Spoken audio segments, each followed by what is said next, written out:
Hello learners! Welcome to another new episode of Fun Learning with Full of Knowledge. I am Sir Brian Villarabaka, your teacher in Cyle 9, and welcome to Automotive 101.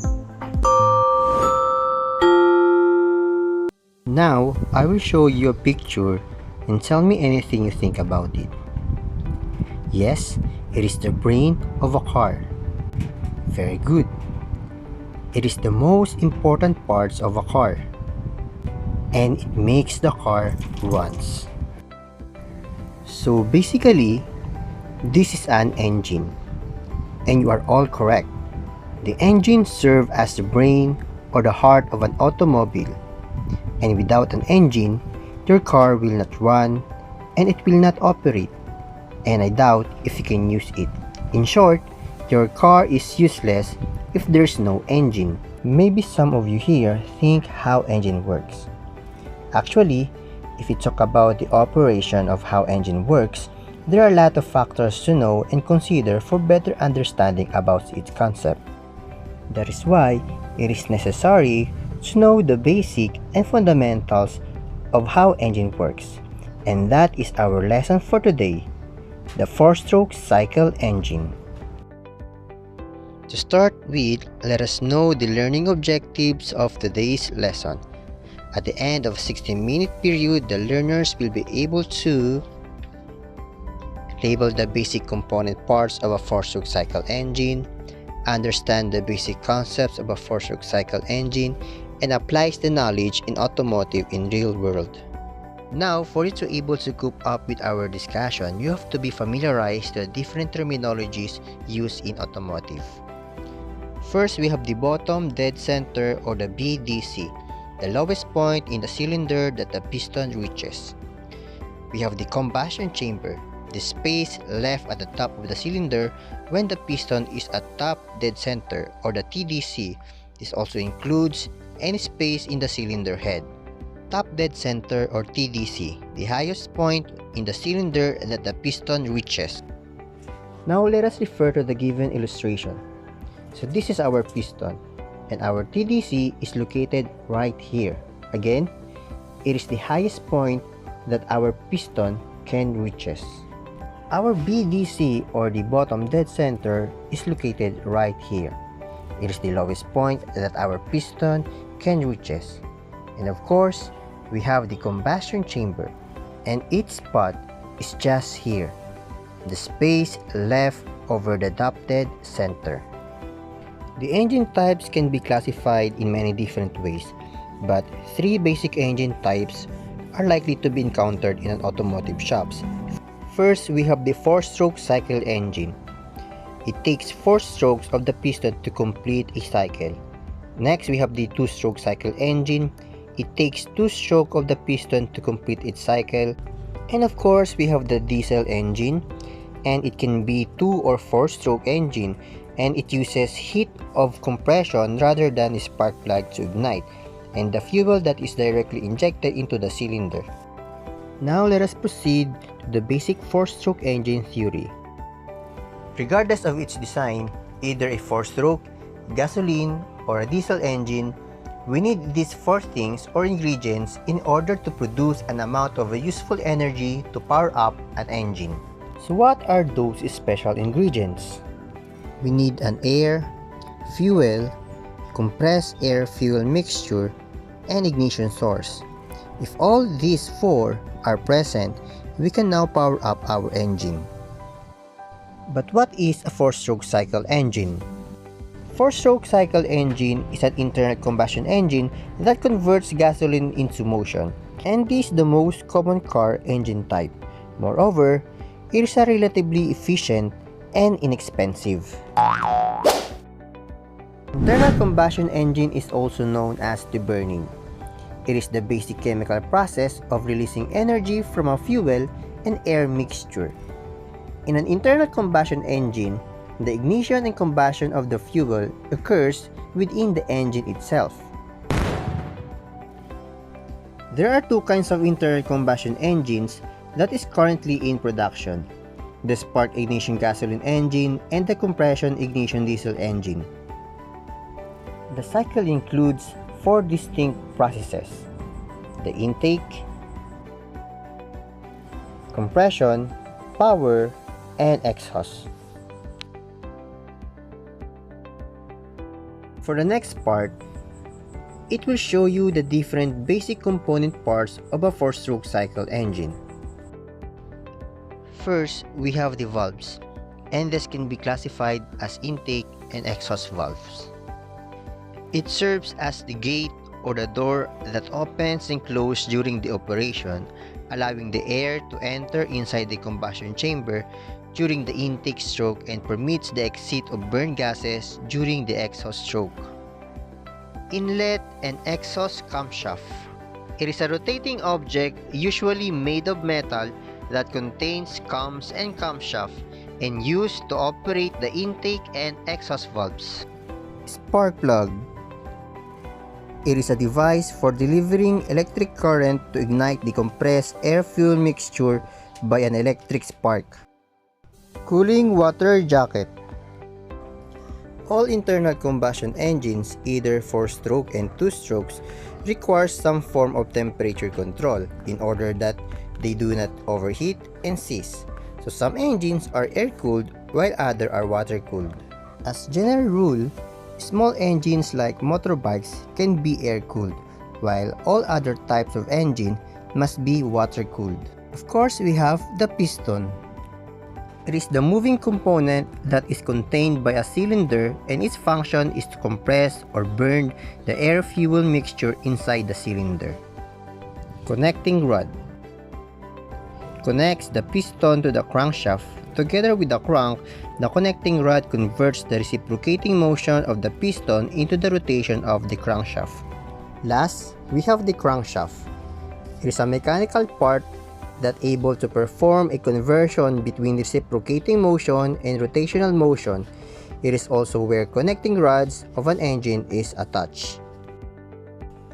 The 4-stroke cycle engine is also referred as Otto cycle engine, to honor the founder and inventor who first built the 4-stroke cycle engine in the person of Nicholas Otto in 1867.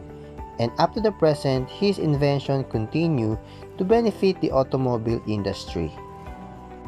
A 4-stroke engine is a very common variation of an internal combustion engine. Most modern internal combustion powered vehicles are 4-strokes, powered by either gasoline or a diesel fuel.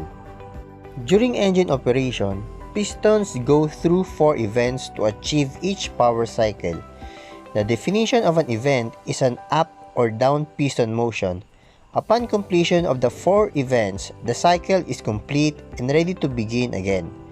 The 4 events in a 4-stroke cycle engine, namely the intake, the compression, power or the combustion, and the exhaust stroke. Now let us proceed to the first stroke, the intake stroke. Intake stroke is the process of filling the cylinder with the proper air-fuel mixture through the intake valve. Intake stroke begins when the piston travels from the top dead center going to bottom dead center. The downward movement of the piston creates a vacuum that sucks up air inside the combustion chamber, with the intake valve open and exhaust valve closed. How about the compression stroke? Compression stroke is the process of compressing the air-fuel mixture in the cylinder to make it more combustible. Remember, during the intake stroke, it ends its process when the piston reaches the bottom dead center. In compression stroke, the piston begins to travel from the bottom dead center going to top dead center, compressing the air-fuel mixture with both valves closed. For the third stroke, we have the power stroke. Power stroke is the process of igniting the compressed air-fuel mixture to create motion and the overall power of the engine. Power stroke is also known as combustion stroke. When the piston reaches top dead center and air-fuel mixture were being compressed, the spark plug begins to fire, which creates a big explosion inside the combustion chamber. that forces the piston to travel back from the bottom dead center, still with both valves closed. Last, we have the exhaust stroke. Exhaust stroke is the process of releasing the burned air-fuel mixture out of the cylinder through the exhaust valve.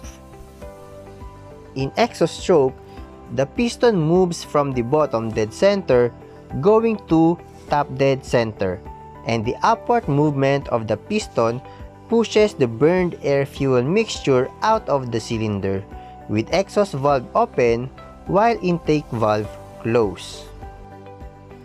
The cycle repeats itself. The four-stroke cycle presented in a chart form. Note the following. The piston direction has a distinct pattern. The intake valve is only open during the intake stroke, and the exhaust valve is only open during the exhaust stroke. For better understanding about the concept of the four-stroke cycle engine, let us refer to the given chart below.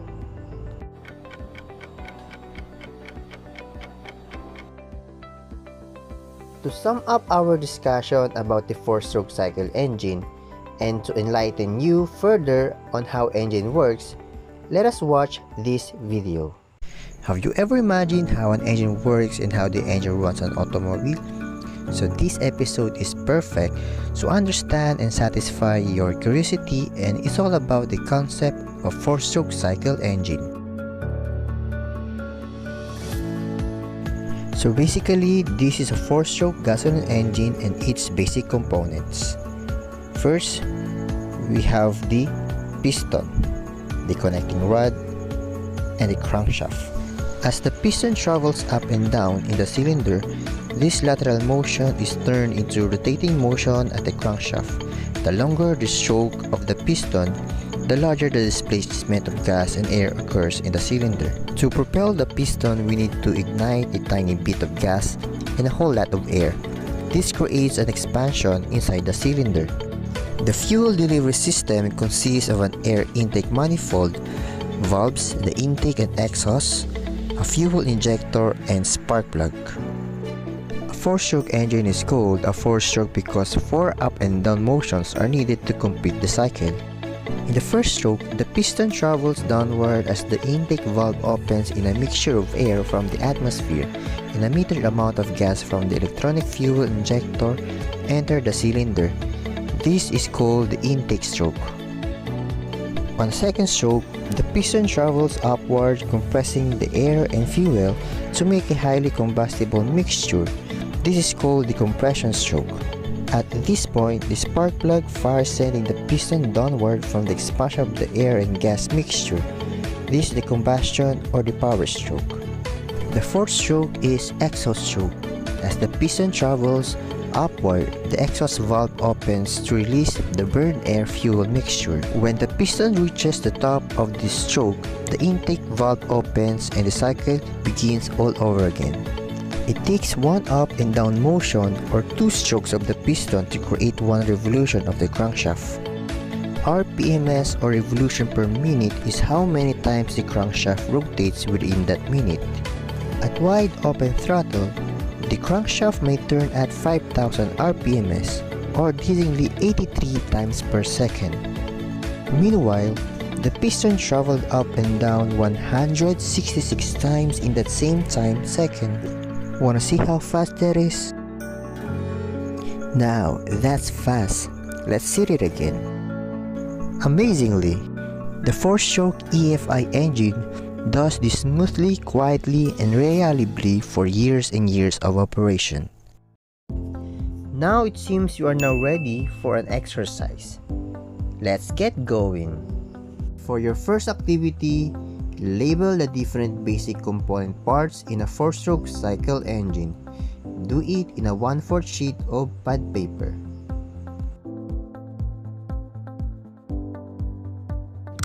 For your next activity, complete the table below by filling in the correct answer.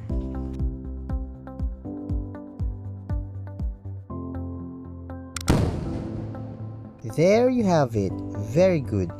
I know you got all the correct answers.